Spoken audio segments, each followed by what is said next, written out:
ये हम उनको दिखाएंगे कि हम जिंदा अपने हक की लड़ाई है, अपने स्वाभिमान की लड़ाई है। बहुत दिनों से सभी पेंशनरों को महाराष्ट्र के चुनाव और उसके परिणामों का इंतजार था, क्योंकि इसके रिजल्ट से पेंशन आंदोलन की दिशा तय होनी थी। महाराष्ट्र में एनएसी की पूरी टीम, जो देश भर में सबसे प्रभावशाली है, उसके नेता हर स्तर पर पक्ष विपक्ष सभी से संपर्क साधकर पेंशनरों के हित के लिए कोई प्रभावकारी पहल कराना चाहते थे। इसमें उन्हें चुनाव के अंतिम दिनों में बहुत कुछ सफलता भी मिली। चुनाव परिणामों के बाद अब क्या रणनीति बन रही है, इस सब की जानकारी इस वीडियो में। और अगर आपने अभी तक इस चैनल को सब्सक्राइब न किया हो तो पहले लाइक और सब्सक्राइब जरूर कर दें। पिछले 2 महीनों से एनएसी की पूरी टीम महाराष्ट्र में सक्रिय भूमिका निभा रही थी। एक और महाराष्ट्र के कई शहरों में कमांडर साहब की बड़ी बड़ी सभाएं हो रही थीं। मुंबई के ऐतिहासिक मैदान में तो पेंशनरों की बहुत बड़ी रैली हुई। साथ ही देश भर में अलग अलग शहरों में पेंशनरों के सम्मेलन सभाएं हुई और पेंशनरों को संगठित कर सरकार पर दबाव बनाने का भरपूर प्रयास हुआ। दूसरी ओर एनएसी के कुछ राष्ट्रीय नेता दिल्ली व अन्य स्थानों पर श्रम मंत्री, श्रम राज्य मंत्री तथा अन्य मंत्रियों, प्रशासनिक अधिकारियों, ट्रेड यूनियन के नेताओं से संपर्क कर विषय की गंभीरता को बताकर उन्हें कन्विंस करने का प्रयास कर रहे थे। महाराष्ट्र में विपक्षी दल इस मुद्दे को अपनी सभाओं में उठा तो रहे थे, पर किसी भी दल ने अपने वायदे के मुताबिक अपने चुनावी घोषणा पत्र में पेंशन बढ़ाने के मुद्दे को शामिल नहीं किया। तो सबको यह लगने लगा कि विपक्ष इस मुद्दे को उछालकर पेंशनरों की सहानुभूति तो बटोरना चाहता है, पर पेंशन बढ़वाने का लिखित वायदा नहीं कर रहा है। तब फिर यह काम तो वर्तमान की केंद्र सरकार से ही कराना है। कई दिनों से महाराष्ट्र में पेंशन मुद्दे की गूंज उठते रहने से सत्तारूढ़ दल के लोग भी आखिरकार सचेत हुए। संभाजीनगर, अमरावती सहित कई विधानसभा क्षेत्रों में महायुति के उम्मीदवारों ने प्रधानमंत्री और श्रम मंत्री को पत्र लिखकर एनएसी के नेता कमलाकर पांगरकर, कविता भालेराव आदि को दिए। चुनाव घोषणा पत्र समिति के अध्यक्ष मनगुट्टीवार और राज्यसभा सांसद अनिल बोंडे ने अक्टूबर में और नवंबर में प्रधानमंत्री को पेंशन बढ़ोतरी के लिए लिखे पत्र दिखाए। सांसद अनिल बोंडे एनएसी के राष्ट्रीय नेताओं से निरंतर संपर्क साधकर बीजेपी के पक्ष में समर्थन की अपील कर रहे थे और उप मुख्यमंत्री देवेंद्र फडणवीस की पेंशनरों से समर्थन की अपील बता रहे थे। पर एनएसी के राष्ट्रीय नेता केवल सुनी सुनाई बात पर विश्वास करने के मूड में नहीं थे। कमांडर साहब का मत था कि देवेंद्र फडणवीस प्रत्यक्ष रूप से स्वयं कोई वायदा, लिखित रूप से या ठोस कार्रवाई का आश्वासन दे, तभी बात आगे बढ़ेगी। अतः अंत में सांसद अनिल बोंडे ने कमांडर साहब के अन्य स्थान पर व्यस्त होने के कारण एनएसी के राष्ट्रीय महासचिव वीरेंद्र सिंह रजावत जी के साथ नागपुर गए और उन्होंने मुख्यमंत्री से मिलाने की बात कही। उनके साथ कानूनी सलाहकार काबिज डांगे जी, चंद्रयान जी व नागपुर की टीम साथ में रही। देवेंद्र फडणवीस से एनएसी की टीम की मुलाकात देर रात उनके आवास पर हुई। देवेंद्र जी को रजावत जी ने जब पेंशनरों की समस्याएं बताईं तो उन्होंने 7 अक्टूबर को प्रधानमंत्री एवं श्रम मंत्री को पेंशन बढ़ोतरी के लिए लिखे पत्र दिखाए और एनएसी की टीम से कहा कि मैं पेंशनरों के पक्ष में हूं। मैं वचन देता हूं कि इस विषय पर प्रधानमंत्री जी से मिलूंगा और संभव हुआ तो आप लोगों को भी मिलवाऊंगा। मैं ही आपका काम कराऊंगा, ये मेरा वायदा है। आप लोग भी हमारा सहयोग करें। एनएसी की देर रात राष्ट्रीय नेताओं के साथ एक इमरजेंसी ऑनलाइन कॉन्फ्रेंसिंग हुई और समर्थन पर सहमति भी जताई गई। महाराष्ट्र में महायुति की जीत में कई फैक्टरों ने काम किया। जो परिणाम आए उस पर महाआघाड़ी क्या महायुति को भी उम्मीद नहीं थी। सारे विशेषज्ञ फेल हुए। एनएसी को भी पेंशनरों के हित में कोई निर्णय चाहिए था। आश्वासन तो मिला, पर यह कितना सफल होगा यह तो वक्त ही बताएगा। इसीलिए एनएसी का पेंशनरों को संगठित करने का अभियान जारी है। 24 नवंबर को एनएसी का गोवा स्टेट का सम्मेलन वास्को डी गामा में हुआ, जिसमें कमांडर अशोक राव जी, पश्चिम भारत के समन्वयक सुभाष पोखरकर जी, उषा ताई राउत, प्राची राउत, गोवा के प्रेसिडेंट बाबूरे नाइक, इंद्र सिंह, अंकुश बांगरकर आदि मुख्य रूप से उपस्थित रहे। गोवा सम्मेलन में महाराष्ट्र एवं कर्नाटक के समीपवर्ती जिलों के भी कई पेंशनर्स शामिल हुए।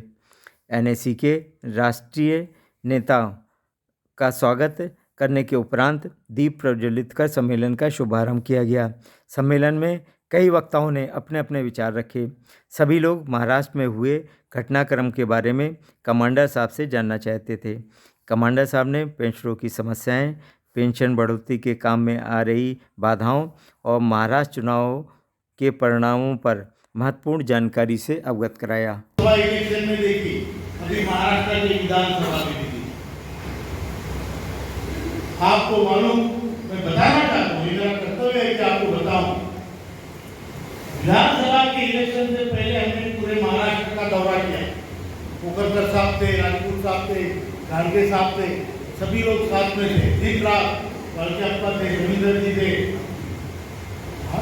बहुत बड़ी बड़ी मीटिंग हुई, बहुत बड़ी बड़ी आजाद प्रजातंत्र की मीटिंग।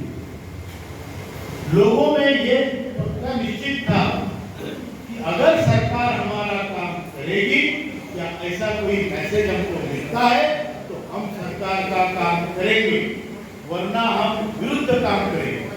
और महाराष्ट्र में ये तो हमने सिद्ध किया है, बातों में सिद्ध किया है। ये हमने सिद्ध किया है कि महाराष्ट्र में इस इलेक्शन में तकरीबन 1 करोड़ के आसपास या ज्यादा ईपीएस के पेंशनरों ने वोटिंग की। और लोग इतने चिड़े हुए थे कि वो सरकार के खिलाफ वोट करना चाहते थे। लेकिन 19 तारीख के शाम को आदरणीय देवेंद्र फडणवीस जी ने एनएसी की टीम को नागपुर बुलाया। हमारे महासचिव आदरणीय वीरेंद्र सिंह जी, उनके साथ कबीर डांगे जी और 2-4 और लोग, हमारे टेमरे जी, काफी लोग गए। उन्होंने चर्चा की। उन्होंने, हमारे लोगों ने, हमारे नेताओं ने बताया, मेरा जाना नहीं हुआ, मैं कहीं और व्यस्त था। उन्होंने बताया, लोगों ने, हमारे लीडर लोगों ने, सर लोगों का हम कोई भरोसा नहीं दे सकते जब तक आप कुछ बात कॉन्क्रीट नहीं करेंगे। तो उन्होंने एक पत्र दिखाया। मैंने पत्र लिखा है आदरणीय प्रधानमंत्री जी को, 7 तारीख को पत्र लिखा है। ये पत्र है, इसमें मैंने ये लिखा है, मैं आपका काम करने के लिए कटिबद्ध हूँ और इलेक्शन में हमें मदद कीजिए, हम आपका काम करेंगे। जब उन्होंने ये कहा, जूम मीटिंग की, उसमें बताया एक प्रस्ताव, तो उन्होंने कहा काम अगर इसी सरकार से करवाना है तो हम भी उनका काम करें, let's see what they do. मुझे ये नहीं मालूम अच्छा हुआ बुरा हुआ, किस पार्टी का होना चाहिए था, किस पार्टी का नहीं होना चाहिए था, ये हमको मालूम नहीं। हम पक्ष पार्टी के लोग नहीं है, हम पॉलिटिक्स के लोग नहीं है। हमारे लिए हमारे पेंशनर सर्वोपरि है, उनका हित सर्वोपरि, और उसके लिए हमने वो काम किया। और आज हम उसका श्रेय भी नहीं लेते, हमें नहीं चाहिए। लेकिन अगर इतने बड़े नेता ने कहा है तो इसका फॉलोअप हम जरूर लेंगे, उसका फॉलोअप लेंगे। हम फडणवीस जी को अभी उनका पीछा नहीं छोड़ेंगे। उन्होंने बोला है, 15 दिन 1 महीना जो भी बोला है, उन्होंने कहा है मैं प्रधानमंत्री जी के पास आपको लेके जाऊंगा, मैं आपका काम कराऊंगा, हमारा काम करो। हमने अपना वचन निभाया है, वो भी अपना वचन निभाते कि नहीं, वो हमें देखना है।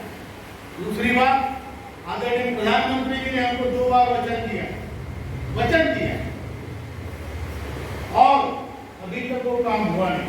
जब दूसरी बार हम उनको जब मिले थे तो उन्होंने ये कहा था, मुझे मालूम है आपका काम, मुझे मालूम है, मैं जानता हूँ। सभी पेंशनरों की निगाहें 30 नवंबर की सीबीटी मीटिंग पर हैं।